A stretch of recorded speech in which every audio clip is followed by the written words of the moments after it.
I just spent 6 weeks and over $8,000 buying, testing, and returning TVs. And I'm going to save you from making the single most expensive mistake you can make in a living room right now. Because here's what the big box stores don't want you to know. We are living in the golden age of Mini LED technology, and most people have absolutely no idea what that actually means for their wallet. Mini LED isn't just a marketing buzzword. It's a fundamental shift in how TVs produce light. And the 5 TVs I'm about to show you prove that you don't need to spend $3,000 to get a picture that will genuinely make your jaw drop. But here's the catch. There's one on this list that almost didn't make it because of a firmware issue that tanked its performance out of the box. I'll tell you exactly which one and what you need to do to fix it. I tested every single TV in this video in the same room, with the same calibration tools, with the same content. Sports, 4K HDR films, dark sci-fi, bright sitcoms, competitive gaming. If a TV lied to me, I caught it, and a few of them absolutely lied. Let's count them down. Number 5, TCL QM6K, the best budget entry point into Mini LED. I want to be upfront about something. A year ago, I would have told you to avoid budget Mini LED entirely. The local dimming was garbage, the blooming was embarrassing, and manufacturers were basically sticking the Mini LED label on panels that didn't deserve it. The QM6K changes that conversation. At around $600 for the 65-inch, this TV does something that should not be possible at this price. It actually controls its dimming zones intelligently. TCL is running over 1,000 local dimming zones here, and in real-world use, the blooming around bright objects on dark backgrounds is minimal, not invisible, minimal. There's a difference, and at this price, minimal is genuinely impressive. The peak brightness hit 1,400 nits in my testing, which is more than enough to make HDR content pop in a bright living room. The color volume is wide. The built-in Google TV interface is clean and fast, and gaming mode drops input lag down to around 9 milliseconds. For casual gamers, that's more than sufficient. Here's the honest problem though. The out-of-box picture settings are terrible. Whoever calibrated the factory mode deserves a stern email. You need to switch it to cinema or filmmaker mode the moment you turn it on, or you're watching a TV that looks like it's having an identity crisis. Once you do that though, this TV over-delivers at every price comparison you'll make. If you're stepping into Mini LED for the first time and you don't want to spend $1,000 finding out if you even care about it, the QM6K is your entry point. For everything else, keep watching. Number 4, Hisense U8QG, the best value TV on this entire list. Let me be direct. If your budget tops out around $900 and you want the closest thing to a flagship experience without the flagship price, this is the TV you buy.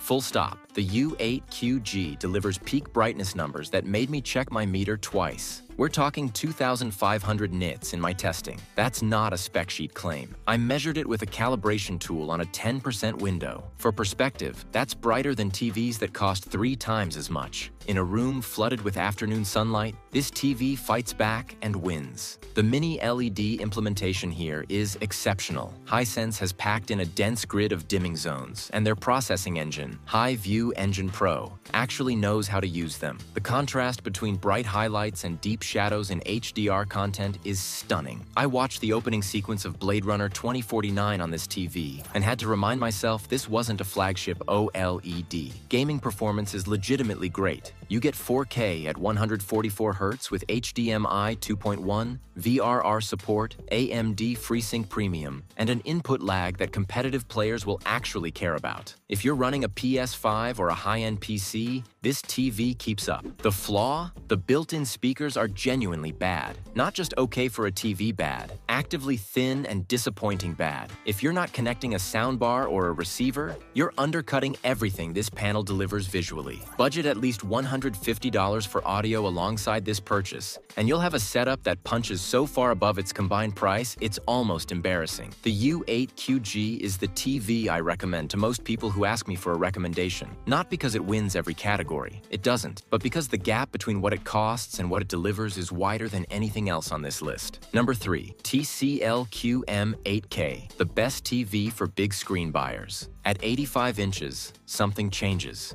You stop watching TV and start experiencing it. And the QM8K at that size is an argument that you should never have bought anything smaller. TCL's QM8K is the serious step up within their own lineup, and the difference from the QM6K is not subtle. You're getting significantly improved local dimming, better color processing, and a build quality that finally matches the picture quality. The stand design alone communicates that this is a different category of product. The brightness hits around 2000 nits. The black levels are genuinely impressive for a mini LED panel, where the QM6K struggles slightly with complex scenes that mix very bright and very dark elements simultaneously. The QM8K handles them with noticeably more confidence. Sports content in particular, the kind of content that exposes processing weaknesses fast, looks phenomenal. Fast motion, bright jerseys, dark stadium backgrounds. The QM8K doesn't sweat it. The Dolby Vision and HDR10+ support are both present and both processed well. You're not choosing between formats with this TV, which matters more than people realize when you're building a long-term setup. Here's the critical context though. At 75 inches and below, the value proposition of the QM8K over the U8QG starts to blur.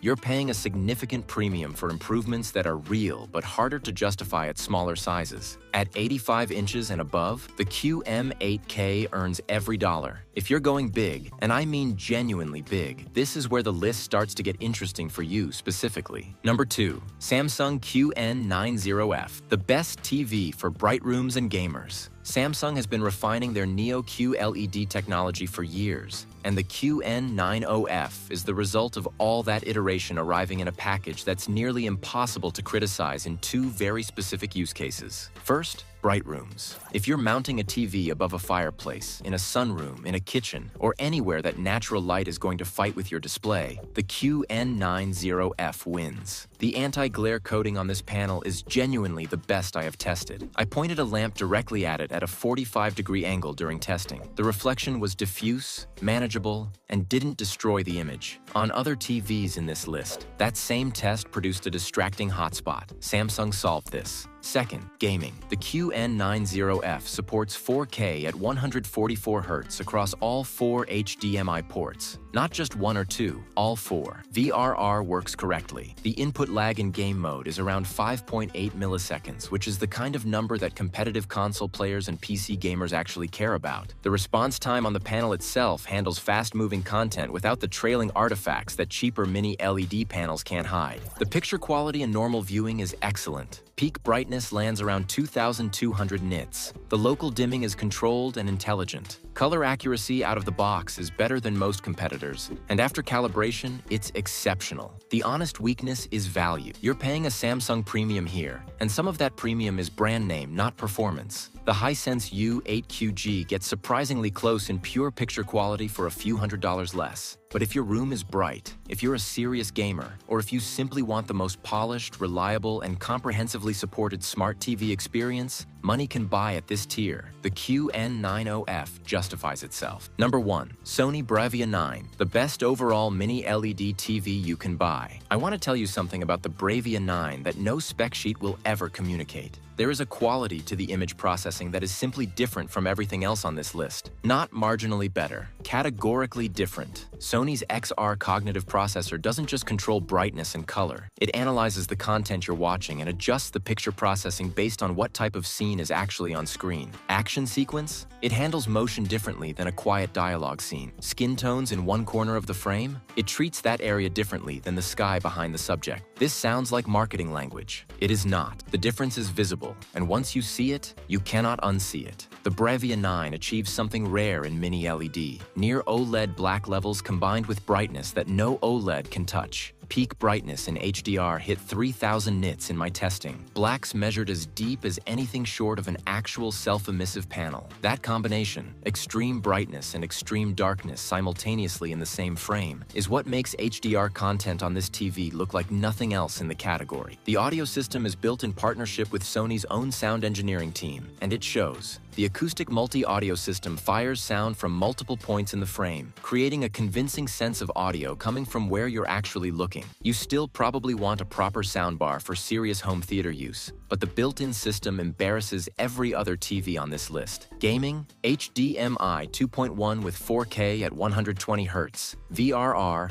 and auto low latency mode. Not quite at Samsung's level for competitive gaming, but for cinematic single-player experiences, the Bravia 9 is the best screen you can possibly sit in front of. The price is real. You're spending significantly more than the Hisense and TCL options. And if budget is the primary constraint, the Bravia 9 is not your TV. But if you're asking what the absolute best Mini LED television delivers in 2025, this is your answer. It's not close.